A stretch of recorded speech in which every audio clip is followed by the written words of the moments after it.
We are here today to talk about an incredibly important and an incredibly timely topic. One might say too important and too timely, given all that's going on in the world. And I'm honored that you all took time out of your day to join us.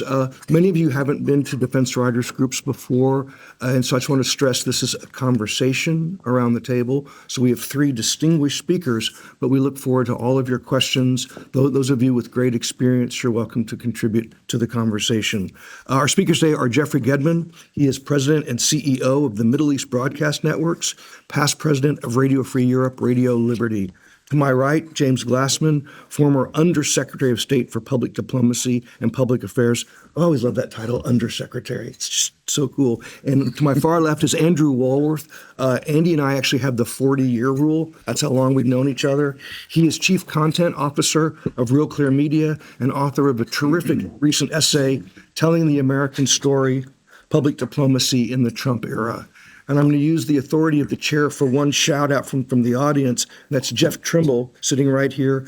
Jeff is a colleague and friend from my days in Moscow when Jeff was bureau chief for U.S. News and World Report. He flew in from St. Louis just to be here today because after a distinguished career in journalism, Jeff held senior roles at RFE-RL and also at the Broadcasting Board of Governors, which was the predecessor to the current structure.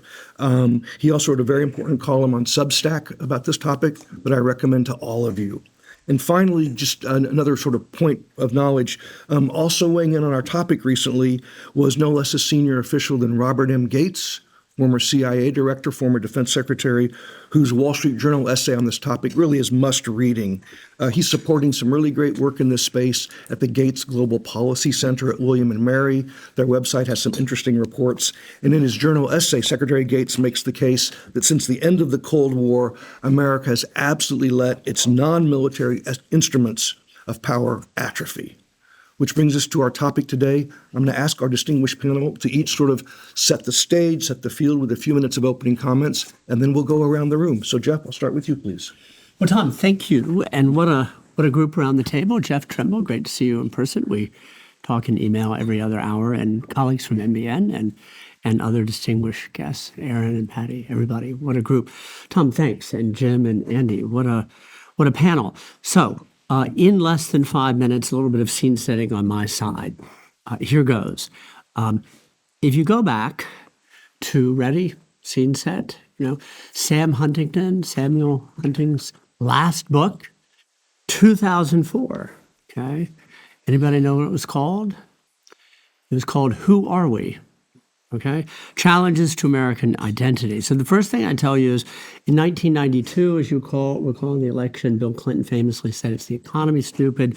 In 2024, it was not the economy, stupid. It was immigration and cultural cohesion and identity. And I think the Trump side got that and the Democrats lost that altogether. That's the first comment I want to make.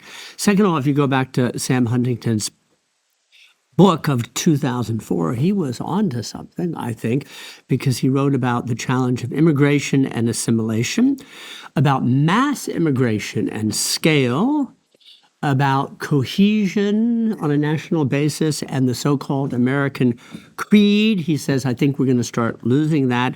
And he also said that historically, people say America's an immigrant nation, true, but he said, but there's always been opposition to immigration, and it always veers toward extremism. Watch it and endeavor to control it early. I put that out there as food for thought. Then, Thom, to our topic at hand, America's voice in the world, the future of public diplomacy and U.S.-funded international media, I would say three things in bullet form. Number one, it is hard to tell America's story abroad at a moment of such American incoherence and polarization, and I would even say fragmentation and sectarianism. That's a challenge. We've been here before in different ways. We did have a civil war, and we did have segregation, and we did have Vietnam, and Watergate, and hyperinflation. So it's not all new, but I think it's a particular and unique challenge, nevertheless, today. And you would really need in this space leadership. and no false flattery to Jim Glassman, but people like Jim in key positions shaping the conversation and advancing an agenda. And for Jim's old job, the U.S. Undersecretary for Public Diplomacy, the person awaiting that role is a free speech lawyer with very little foreign policy experience. I would call that suboptimal. Second point, Tom, in my 3 bullets, I think it's a very important time and useful, this conversation today, to clarify what we mean by public diplomacy and what the mission is of U.S.-funded international media. If I take that last part and that discrete element, VOA has traditionally been advancing the American story. I overstate for a little bit of effect. And then the U.S.-funded grantees, Radio Free Europe, Radio Liberty, NBN, and Radio Free Asia, have been doing something of a hybrid mission. They tell American story too, but they broadly support democracy, rule of law, and human rights abroad. That's not in fashion right now, but I think it's a worthy cause. We've done it, and I think it's worthy continuing. And then my third point, Tom, is the current predicament where NBN, RFERL, and RFA are under assault. On March 14th, as many of you know, Congress approved our funding. On March 15th, the oversight agency, USAGM, headed by Carrie Lake, ended that funding unlawfully. Courts have sided with us in verifying unlawfully. But the larger truth is this: until we're going to fight and we're going to win. Okay?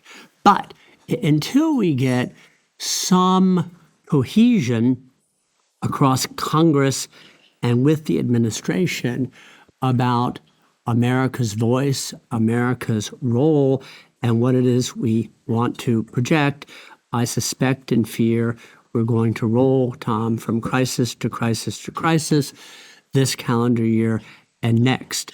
I think it's a great moment to revisit the importance of the ideas behind this and the importance of strategy and a vision, underlying. And now we're seeing that vandalism is neither. So there we are. Thank you so much. Very thoughtful and thought-provoking. Mr. Undersecretary, the floor is yours. Thank you. That was a long time ago. So I'm very happy to be here, and what a great panel. Jeff has done an unbelievable job of keeping things going. It's just remarkable with very minor resources. And if you haven't read Andy's piece, you really should. It's great. So let me just start by saying there are no words for what this administration has done in trying to eliminate U.S. international broadcasting. Hitler tried to do it. Stalin tried to do it. The Ayatollahs tried to do it. The gang in North Korea tried to do it. Putin tried to do it, but it took Donald Trump to do it. And I'm not going to dwell on that. This is a battle that needs to continue.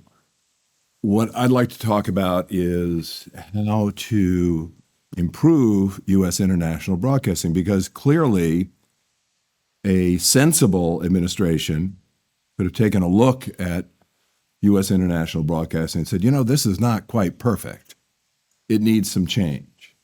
And this is something that I was introduced to back in 2003 when I was on the Dirigion Group and was the primary writer for the section on media.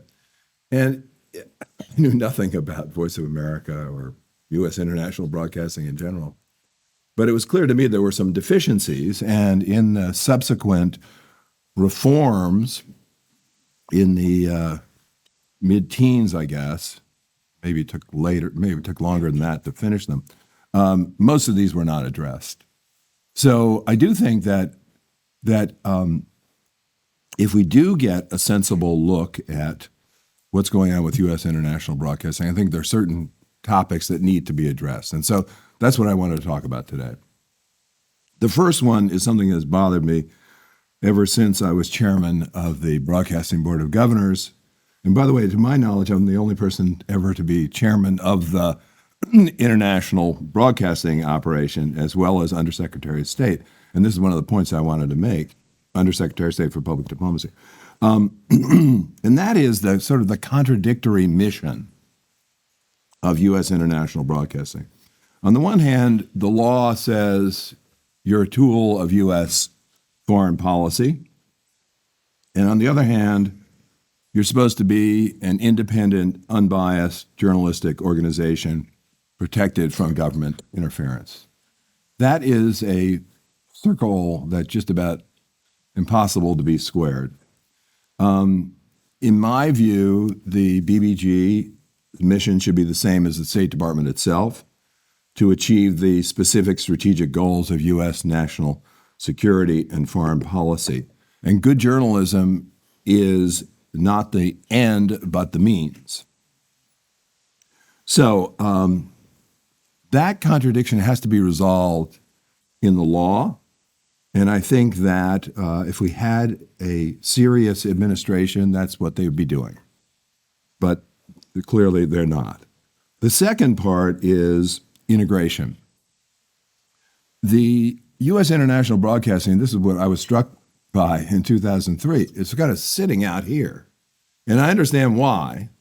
I understand that that gives it the kind of journalistic independence that many believe that it should have, it has to have.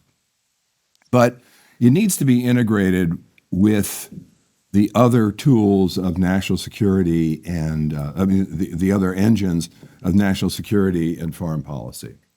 So you can integrate in any way you want. We tried to do it in a kind of informal way.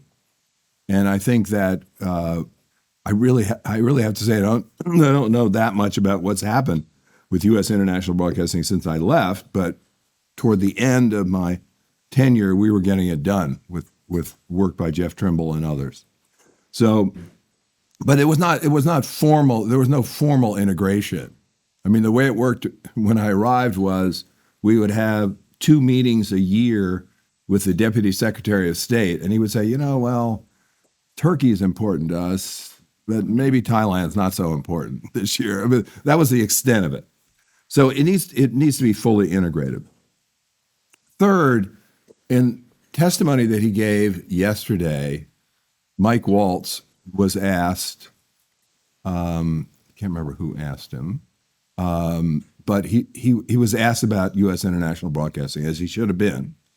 And I think he had a hard time answering why the administration tried to destroy it. But he did raise one issue that I thought was important, and he talked about metrics. We looked at it. I don't believe this, first of all, but this is what he said. He said, we looked at it and we realized that there were no metrics that showed that it was effective. And, when I was on the Dirigian group in 2003, I was kind of like the metrics guy. And, we were saying, well, how do we know that public diplomacy is working? What are the answers? Now, it's pretty darn hard to come up with metrics about not inputs. Inputs are easy. Inputs are 400 million people are watching. So we get that. But what's happening with them? Are they being, now, I don't know the answer to this. I mean, are they being interviewed about whether their attitudes have changed? Or should that really be a goal to change the attitudes? I'm not sure. But I think that is a legitimate question. Fourth, I think there's a really good argument to be made for having a single entity, not, I think it's 5 separate entities, some of which are nonprofits, some of which are part of the government. I don't think that works very well. And this is something that I've talked about with Jeff Gedman and others. I think that certainly in the current environment and probably going forward, we need to limit targets. And those targets are kind of obvious, Russia, Iran, probably most Arab nations, China, North Korea. I mean, it's not hard to come up with a list. I just noticed in reading something, maybe it was what Andy wrote, that the Greek service has finally been eliminated. I mean, there are there are constituencies for keeping certain services alive, and I understand that, but I really think that we need to narrow down the focus. So that's the point I wanted to make today. This is really what the administration has done is an abomination. Clearly what they should have done was to say, we're going to take a really close look at this. I mean, a really close look. Maybe we'll appoint a commission. I'm not sure what we're going to do. It's not hard to come up with a way to do it. And we're going to figure out how to do a better job. I'm not sure. I just want to go back to the metrics for just 1 second. Again, I'm not sure what those metrics would be, but one thing I would say is clearly information wars, what we're doing with U.S. international broadcasting is important. The Chinese are spending, I think, $6 billion from what I read. So that's a good piece of evidence that it's important. The second good piece of evidence is they try to block our broadcasts. If our broadcasts weren't doing anything, nobody would be trying to block them. So I don't think there's any doubt that U.S. international broadcasting is doing important work. Yes, it can be improved, and I think it should be improved. And when sensible people are making decisions in Washington, I hope that happens. Problem is, when you take something like this apart, it's really hard to put it back together again. Thank you.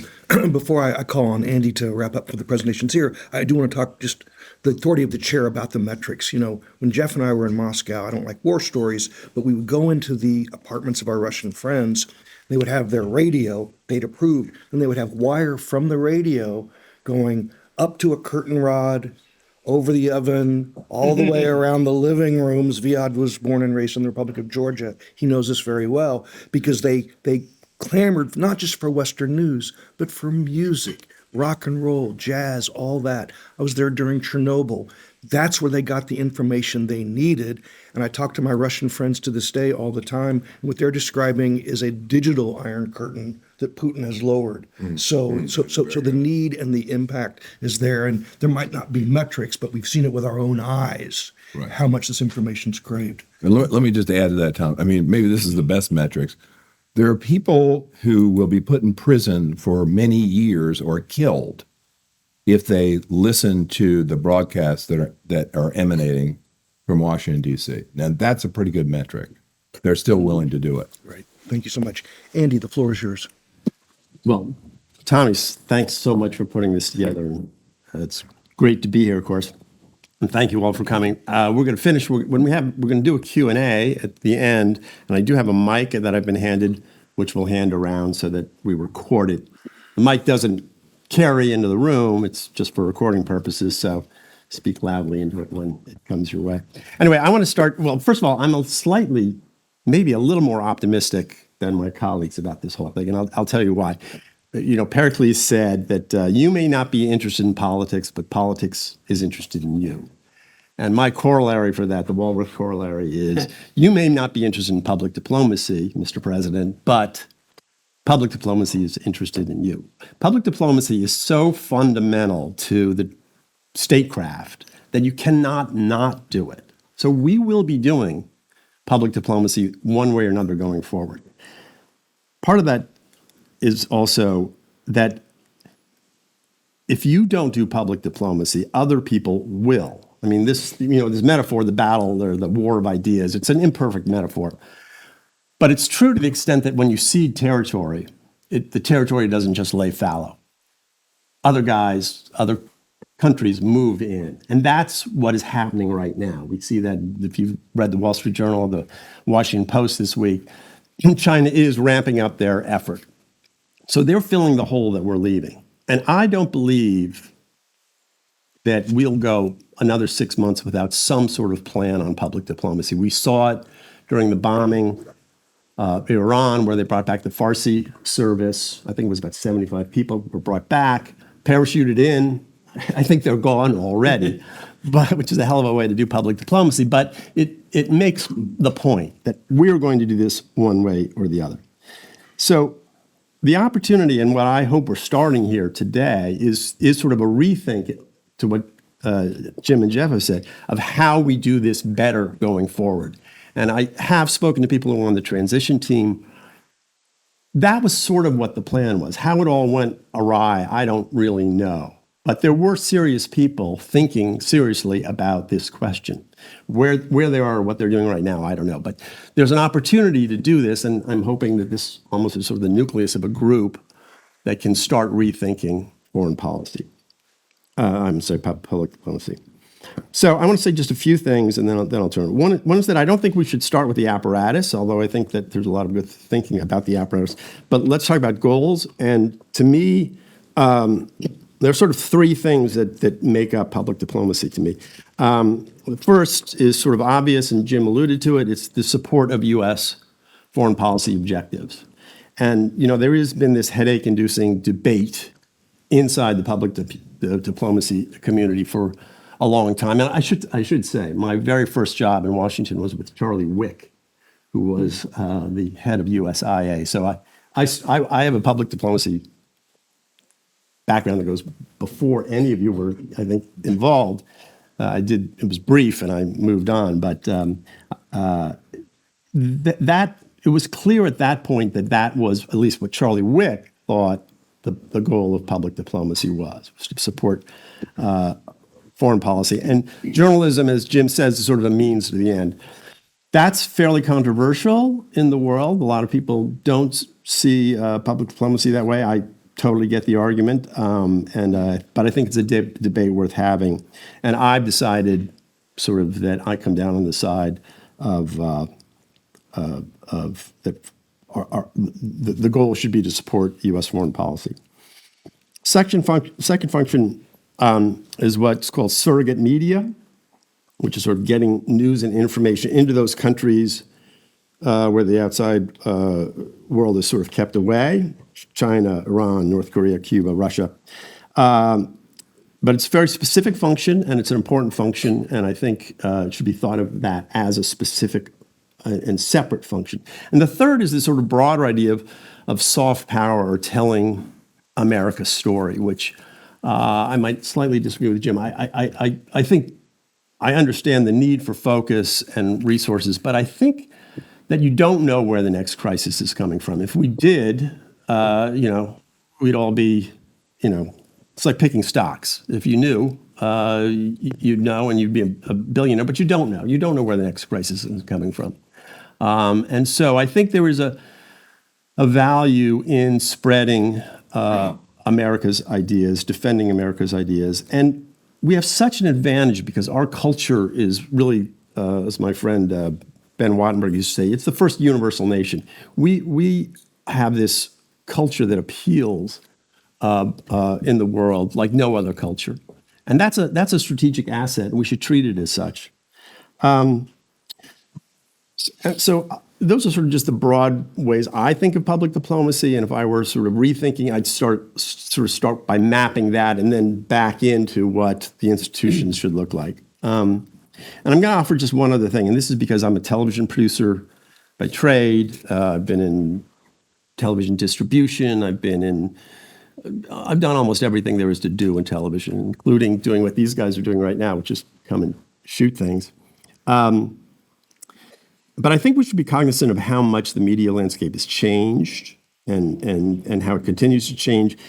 And with a large part of the global population, especially in the Middle East, the problem isn't that they're not getting information, it's that they're getting a lot of information. And this is a rethink from sort of the Cold War thinking about public diplomacy. We aren't always trying to sort of pierce with a single bullet. We're trying to get heard through the noise. And that is something which, on the commercial side, we're very used to. And I think we have to think about that a little bit. And so the one idea I would offer in terms of structure, I call it VOA Studios, but it's just a name to play with. But I think that should be a concentrated effort to sort of produce programming that can live on other platforms. In other words, it doesn't have to be on a network that we control. In the commercial world, that you have networks and you have studios. These are two very different kind of media companies, and it's just something to sort of think about. A network really is vertically integrated. You think of CNN, you think of really a lot of what Voice of America and places have done. A studio is kind of an interesting concept. It basically is platform agnostic. You don't really care what platform you're on. You're looking to reach the largest possible audience. And that opens the door to sort of co-productions and acquisitions and a lot of reformatting, a lot of things that happen every day in the commercial world, which I think that a U.S. government agency should be involved in as well. I think that's exciting. I think it's fun. It leads to all sorts of interesting relationships. It's how you learn. There's a cultural exchange involved. If you've ever been involved with a co-production, it's a wonderful way to sort of work with your colleagues. And I know some of this goes on now, so I'm not saying that this is totally a new idea. I'm just saying in terms of emphasis, I think it's a place where I would put some resource and thinking and time, because I think it would disproportionately return, which is the whole idea of a co-production. The whole idea is you mass up enough resources and you get something out there that no one partner could have done on their own, which is why it is really the way television is made, big television is made in the world today. So I'll leave it at that, and Tom, back to you. Of course. Questions and comments, of course, and just a commercial interruption. There's all this pastries and fruit behind me. I can't take it home. So again, this is a family thing. If you want to get up and grab a snack, please do. Yes, please. Here, I'm gonna pass this to you, and then it's going to be a group. We can amplify if you want. You don't I need, think we don't need okay. No, we can amplify, I said. Yes. And I can project. Oh, no. Thank you.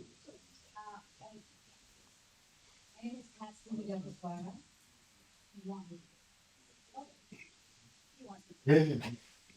My name is Patsy Widakuswara. I'm VOA White House Bureau Chief and Widakuswara in Widakuswara V-Lake. Thank you so much for this great gathering. I'm hearing a lot of really interesting ideas that I would like to address.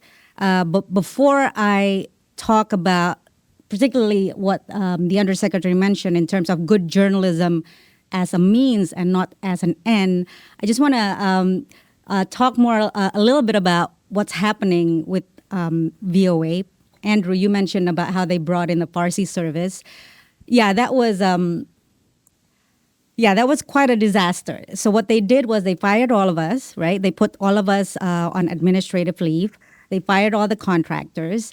And then the president decided that he was going to bomb the Iranian nuclear sites. So what they did was they said, oh, let's bring in all the Farsi journalists. So they did bring my colleagues, the Farsi journalists, and then they discovered that these journalists cannot do anything without the studio technicians, without the video editors, so This was so good. yeah, that was as I mentioned to the press in press interviews. It's like bringing in meteorologists only when it rains. And that's exactly to your point. You don't know where the next crisis is going to be. You cannot just bring in journalists back at times of need, which is what the lawyers argued in court in our last hearing, is that they want to bring us back on an ad hoc basis. Well, that is just a preposterous idea. And so I want to touch upon what the Undersecretary said about good journalism being a means, not as an end. I would argue that good journalism is both, because good journalism, reliable information, is a key pillar of democracy, and so is having a honest reflection and analysis of how our government and our society is doing, and having that as a role model in the world, which is what VOA has been doing for the past 83 years. The news may be good, the news may be bad, we will tell you the truth. And so I would argue this is a key part of our foreign policy. Well, until recently, democracy was a key part. Spreading democracy was a key part of our foreign policy. So on the issue of integrating that, if you're arguing that good journalism is just a means and not an end to public diplomacy, and you would want to integrate that into what maybe Project 2025 is asking for into the State Department or the NSC. Well, from the journalist side, there's a real fear of becoming the government mouthpiece that we are pushing back against compared to our competitors, RT, CGTN, and so on. And this brings back to the issue of metric, right? There is a metric, and that metric is called audience trust.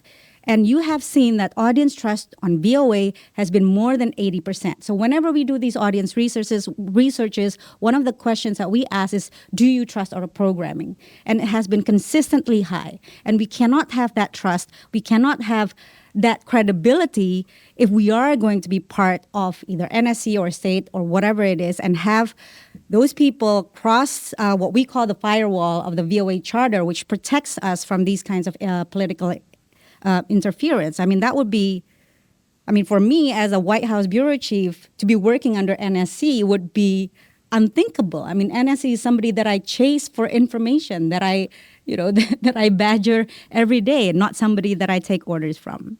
So in terms of limiting target, I think we've talked about that, that, you cannot know where the next crisis hits. Obviously, perhaps not 49 languages with the 681 million. Yes, I'll speed it up.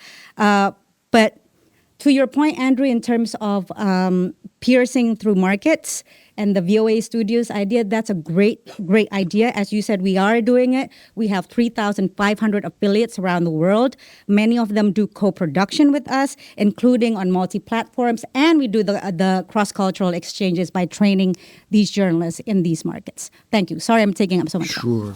Any comments or on to the next question? Anybody? No? Great. Nick, Jeff, please.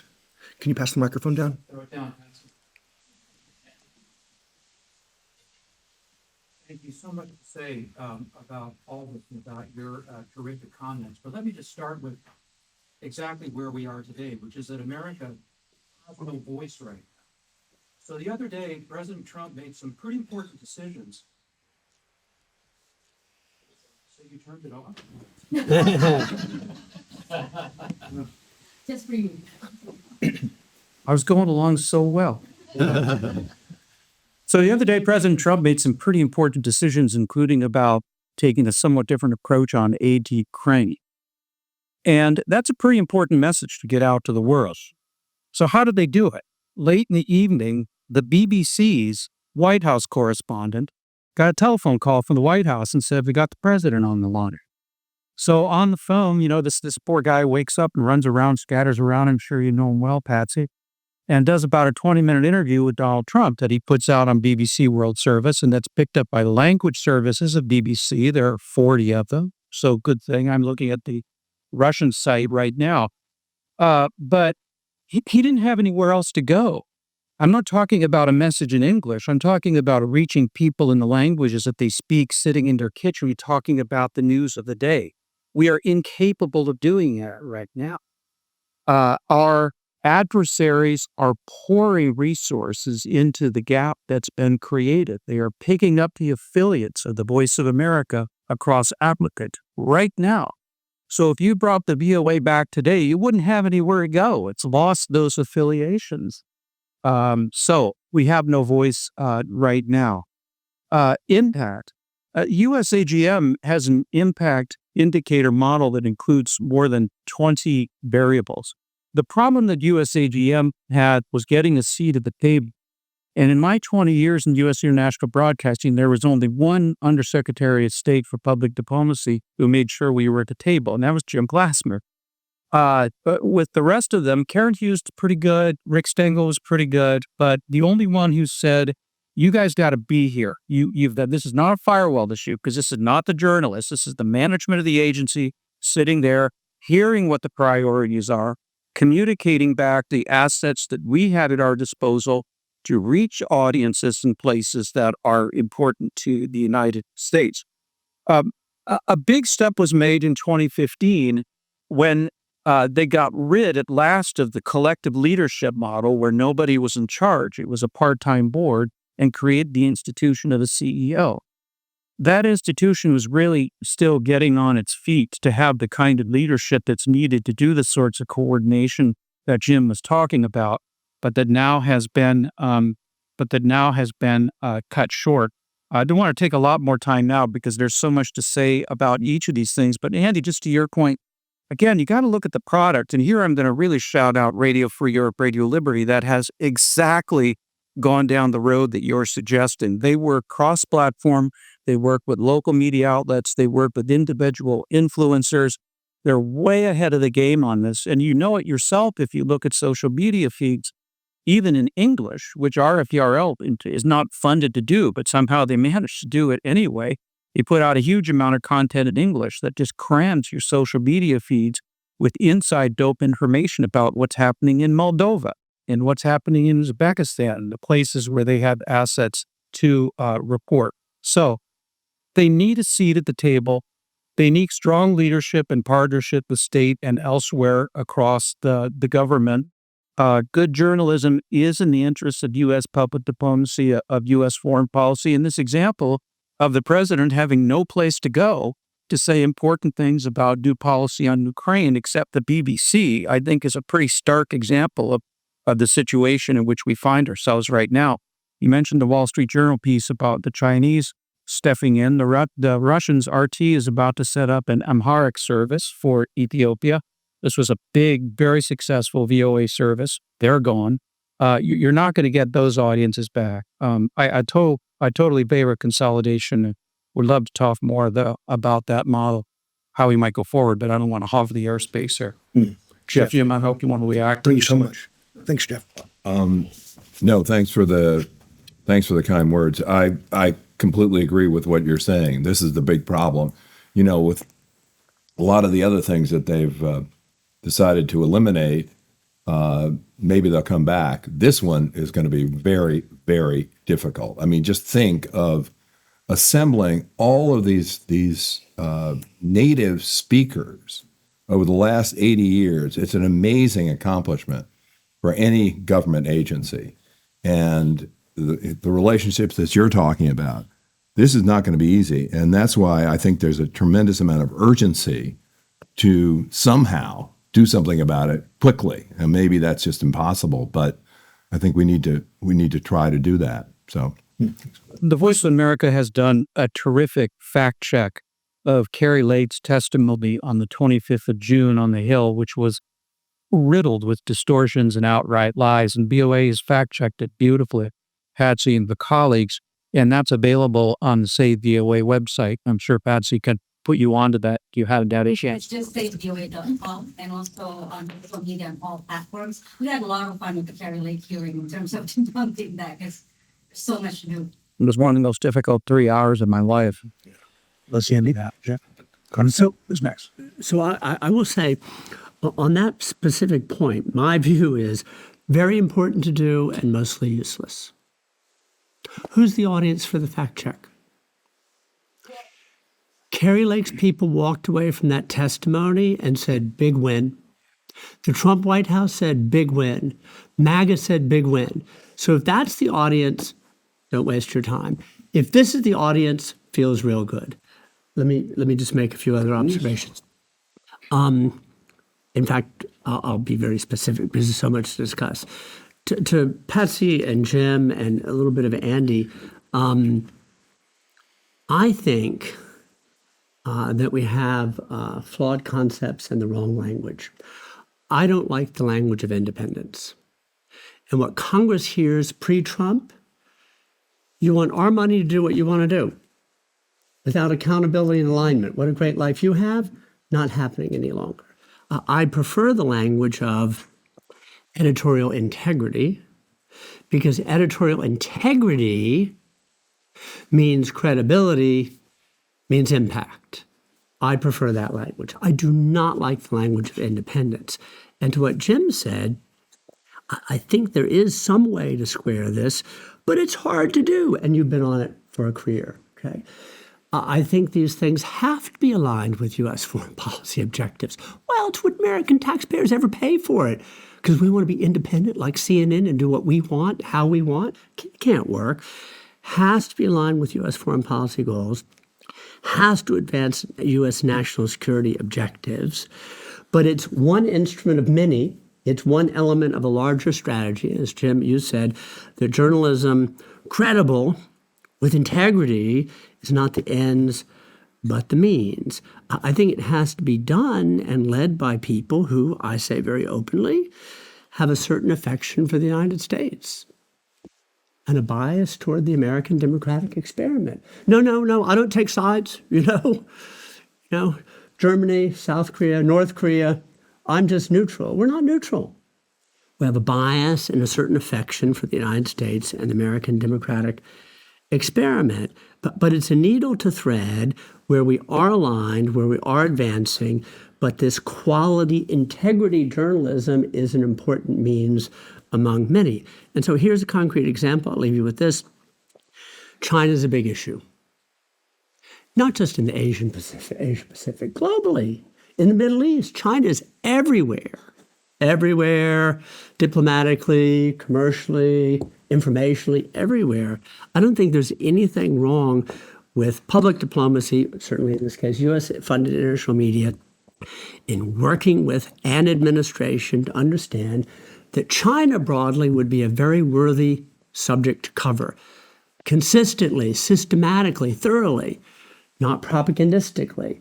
But somehow we've got two extremes. One is wrap it tightly and answer to the NSC and the mood and the moment. I think it's a very bad idea, especially right now, okay? And the other is it's so loose, we're independent. What are you doing telling us what to do? We just want your money. That's a narrative. It's not all wrong. No, I'm sorry. I was just going to say, to me, Kari Lake is a symptom, not the disease. I mean, I think that she just, I agree. I wouldn't spend a lot of time trying to explain or prove her wrong. And I think, Jeff, you're especially because you're inside, it's really important for you to be the person saying this, that we're not going back, I mean, at least under this administration, you're not going back. So if we're going to go forward, how do we go forward in a way that satisfies the politics of the moment to some extent? Because without that, you're not going to get anywhere. You have to take the administration's critique seriously, and there is some serious critique that's going on about public diplomacy. We have to take that seriously. We have to address it, and we have to come up with a plan that supports U.S. foreign policy in a way that people on the Hill will get behind it, that people in the administration will get behind it, that MAGA will get behind it. I think there's a way to do that. But it's not by simply defending what has gone on before. Well, the first thing I would say is I'm glad, Tom, you brought everybody together, because I think this is the kind of discussion that America should be having, that, a group of important people who really care about these issues within the administration and outside should be talking about these issues. They are very difficult and they need to be resolved. I don't think the answer is you shut everything down. The second thing is I just wouldn't give the administration all that much credit. They have an attitude which I think is going to be very hard to change, and I've seen it in other administrations, that this is really not important stuff. The important stuff is the missiles, and so we're gonna shut down. Not let's remember, this is not just U.S. international broadcasting. It is the office that I ran at the State Department. It is USAID. It is practically anything that has to do with soft power, because we don't like soft power. We like hard power, or we like, deal making. So this is going to be I think it's going to be very difficult to convince this administration, but I do think that the discussion is important and it needs to clearly involve members of this administration. I think actually Walt's testimony yesterday, the brief part about international broadcasting, shows that, he's certainly sensitive to this. Now he's been shipped off to the United Nations, so that's not necessarily, you guys know probably better who in the administration might be sensitive to it we all thought that Marco Rubio would be, but that hasn't turned out to be true. You know, just a second. So, But I'd like to. But I just think that this discussion is so important. and what's interesting, I'm so glad you mentioned missiles. You know, to my right here is a veteran, covers the military. I've spent 40 years covering the military embedded downrange. I've never met a smart officer who doesn't understand the importance of information, the importance of soft power. I had talking to a general just last week at the Pentagon who said, if they cut money to USAID and to public diplomacy, they better give us more money for missiles. Yeah. They get it. Oh, yeah. They do. Yeah. I was just going to, so I'm amplifying what you just said and what Jim just said. So we like hard power now, we don't like soft power. The enemies, they like both. They're investing heavily in both. And if we don't look at what the competition looks like and what our aims are and what winning looks like, we're lost. It's like tacticians without a concept. Yeah, and I guess just to that point, coming back to what I said originally, which is that, you know, we are going to be doing public diplomacy. We may not call it that. We may not do it through an agency called that has public diplomacy in its title. The U.S. government will be doing this. And I think Tommy's point is a good one. I mean, that'll hearts and minds, you know, we all know where that phrase came from. It came from Vietnam. So the military, you know, the U.S. military will be doing soft power. It'll fall to them to do public diplomacy. Maybe it'll fall to other agencies. But we're going to do it one way or the other. And I do think that gives me hope that at some point the administration, which has reversed itself on a lot of things, will reverse itself on this as well. I think it's entirely possible. I also think, and I alluded to this when I wrote about this, that, you know, the idea that Donald Trump, who understands and thinks of himself as a great communicator, isn't interested in communicating with the world just strikes me as false. There's something wrong here. Reagan was a great believer in public diplomacy. You know, Franklin Roosevelt was. I mean, the great presidents who were great communicators all understood the importance of this function. Forget about how you do it, but this function is important. And I just think at some point, someone will whisper in his ear, I hope, and he'll say, oh yeah, we should be doing that. And then everyone will say, okay, great. And I think, you know, the MAGA world goes where Trump says to go at this point. I mean, it's been fascinating to watch the Jeffrey Epstein story in the polls and to see who trusts him on Jeffrey Epstein. It's all the Republicans trust him on Jeffrey Epstein. Let's not go down that road. Okay, well, you see my point. We're at the 10-minute mark. Yes, please.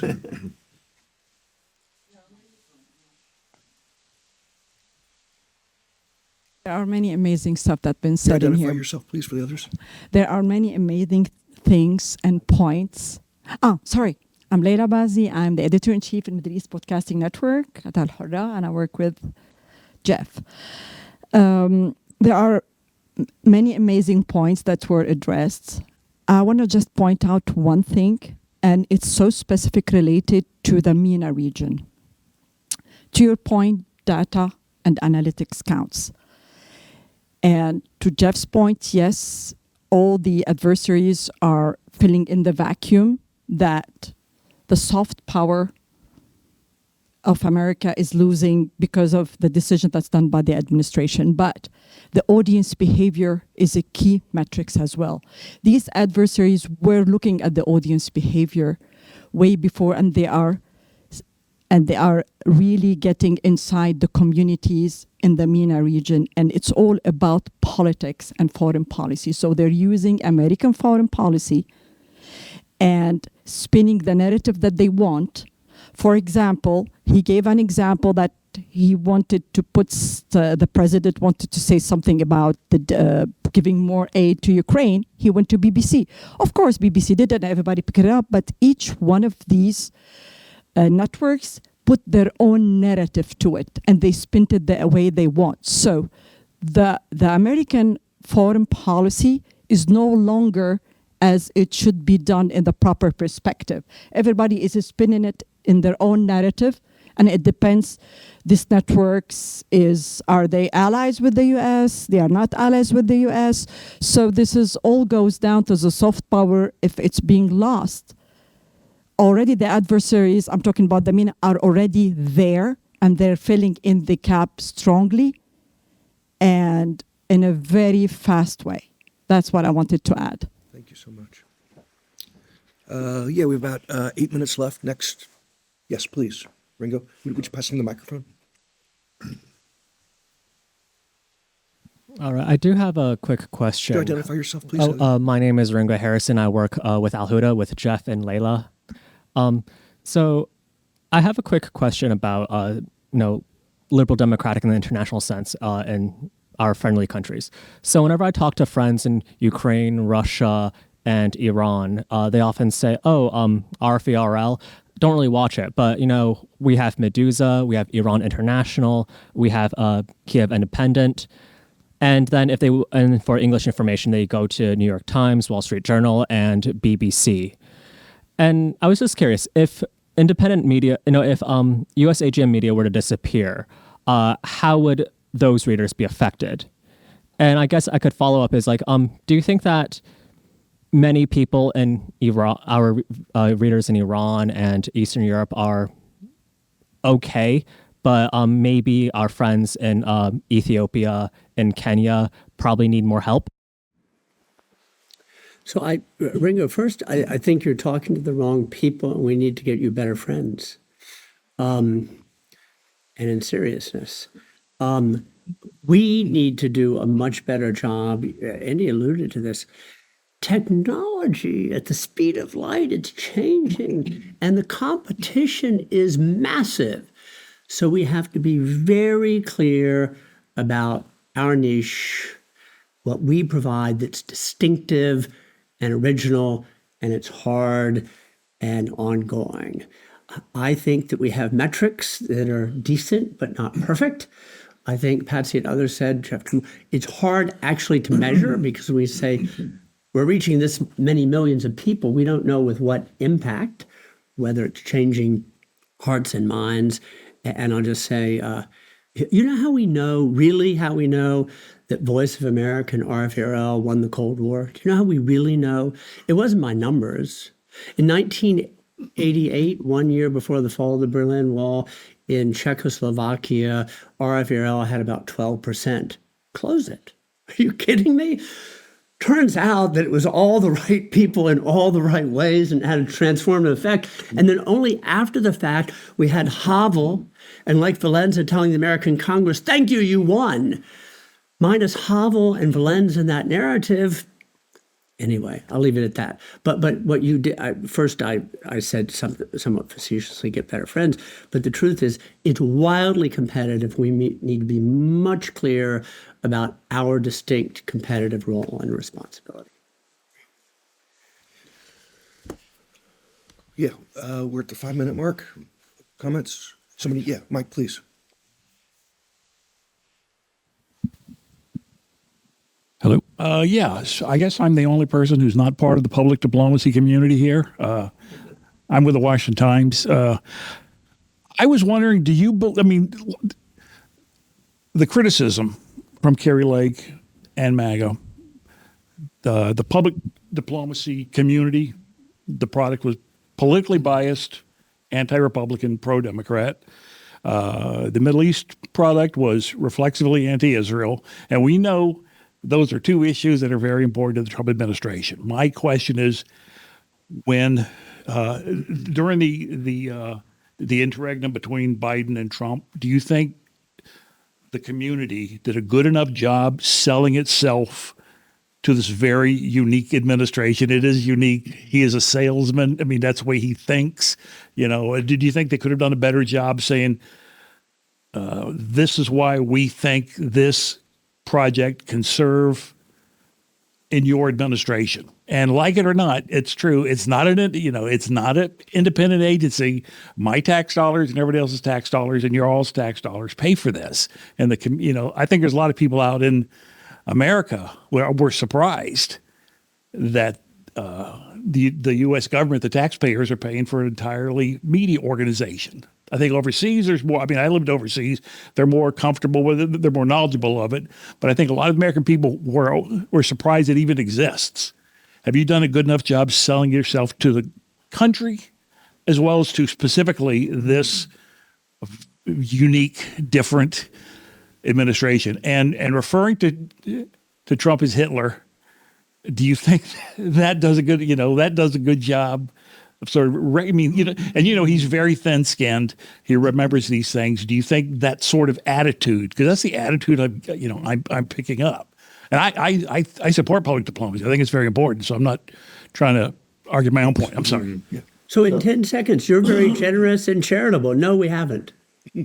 Yeah, so I completely, I'm very sympathetic to those arguments. There's no doubt about that. And I'm the one who, I didn't really compare Trump to Hitler, but I did say that Hitler, we started this thing in 1943 in the middle of the war, and I know that Hitler would love to have shut it down. And, but I do think this is the worst way to fix something. To just, apparently it's, some people say, well, there's a Silicon Valley way. You just shut the whole thing down and then you build it up from the ground up. That's my argument. This is not the way to do it. To shut it down, especially at a time when America is embroiled, whether we like it or not, in a lot of very, very difficult foreign policy situations around the world. We just don't, we just kind of given up on the tool. And it's not just U.S. international broadcasting, it's public diplomacy writ large. And the other thing that's changed, which Jeff referred to, is it's become wildly competitive. When I first looked at this in 2003, the competition really wasn't that intense. You did have BBC, but even BBC didn't have an Arabic service. It was, we were out there in front of everybody. And now it's become hugely competitive. We've been very much under-resourced for a long time. But I think your point about telling our story, Voice of America tells America's story. Who tells the story of U.S. international broadcasting? And that is a really good question. And the answer is, first of all, it's a little hard to do. We can't spend money on PR. I had that idea, but I was quickly told you're not allowed to do that. We're not allowed to communicate within the United States about anything that we're doing. One of the best ways to talk about what U.S. international broadcasting does is by showing it to people. But we're not supposed to do that, although I know there are ways around that. So it is difficult. And then I also agree with you that, we should have been on this a lot earlier. Thanks. So we're out of time. We began a minute or two late. So let's do a last question from Zviad, and then I'll let our panelists wrap it up, and thank everyone for their time. Thank you very much. Zviad Zimbaya from Georgia, from the Fletcher School. I know you're from the Fletcher School. Currently, sure, Thom and I are close friends. Currently, I do technology and policy research at the research house called Harris Eggs. We study public diplomacy from data perspective, but also at the Fletcher School to practice it. I have a real easy question to Andrew, but if anyone else wants to answer, you mentioned that Trump or anyone else in the White House has to do public diplomacy. What do you think Trump's public diplomacy looks like? How would you do you mean public right diplomacy now? if you were Trump? That's a good question. I think that they're availing themselves of the outlets that exist. I think that he's on television more than any human being, I think, in the history of the world. He's endlessly out there. And I think that is sort of, I don't really like to try to get inside other people's heads, especially the president. But I think that in his view, he is public diplomacy. And he doesn't need any help. He's the greatest communicator, and he's got the biggest platform. And he's going to keep doing what he's doing, and that this other stuff is superfluous. To your question, I just want to go back, because I think people should remember when Kerry Lake was named to be head of VOA, which happened early in the transition, if you remember. People thought that that meant that there was a real commitment, because why would he name such a high-profile person to that job? And her initial statements were very supportive of the idea of public diplomacy. Yes, they were going to change it. They looked back at their experience in the previous administration with Michael Pack, and they, they were burned by that. And but I think they wanted to go forward and do something. Something changed. I don't know what changed. I don't have any theory on it, but I think that in defense of the public diplomacy world, if that's what we're calling ourselves, there was a change in the administration that people didn't anticipate. That's why I'm hopeful that there may be a change back. But I'll just leave it at that. Great. Jim, Jeff? Maybe Yeah. just a quick word about funding, Please. just Yeah, informational. microphone. So the administration had only asked for $153 million for U.S. international broadcasting in FY26, which would have supported the Office of Cuba Broadcasting, which they've continued. But for all intents and purposes, the rest was going to be shutdown costs. This week, though, the House appropriators appropriated $681 million. So that's following the Lake hearing. So somebody somewhere on the Hill is hearing and thinking and gave at least this mark. So that's something. No action yet from the Senate. But just as we look forward coming out of this great session, there are people to talk to about this who apparently are willing to listen. Jeff, maybe you have more insights on that. I don't know. Can I just Or add, Patsy. and make a plug? Really short, really make short. A plug on our effort. Our Hill sources tell us that what has been influencing lawmakers Is actually our social media campaign and advocacy. And now, Jeff, you asked, who's the audience for this fact checking?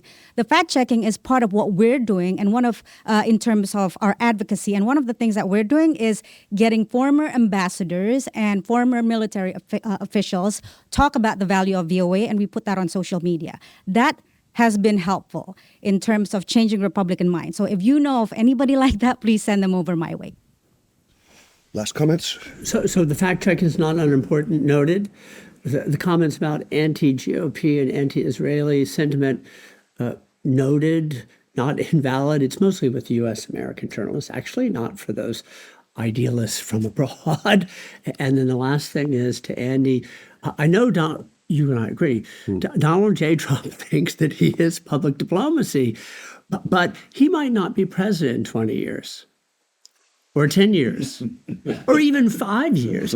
There still has to be some infrastructure and institutionalization. You can't do it by pop-up now and depend on him tomorrow. Thank you. Yeah. Mr. Undersecretary, the last word is yours. Yeah, I would just say that Donald Trump is not the only president, not the first president to think that he is public diplomacy. We saw this from Obama right from the start. The only thing I would say is listen to Jeff Gedman. There's nobody who knows more about U.S. international broadcasting, well, maybe Jeff Turnbull, than Jeff Gedman. I mean, You have to be Jeff. That's That's right. It's the Jeffs. He ran RFERL twice. He's running Middle East broadcasting, and I think he understands a lot of the nuances that are involved here. But so I would like to see a group of people, including Jeff Gedman, put their heads together and figure out how to solve this problem that we're talking about.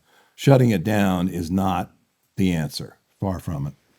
So we come together here to discuss these important topics. We are not an advocacy group. We are nonpartisan. I welcome everyone who came today, for sharing your thoughts and for your time. Very thoughtful discussion. Thanks. Thanks. And take a muffin home with you.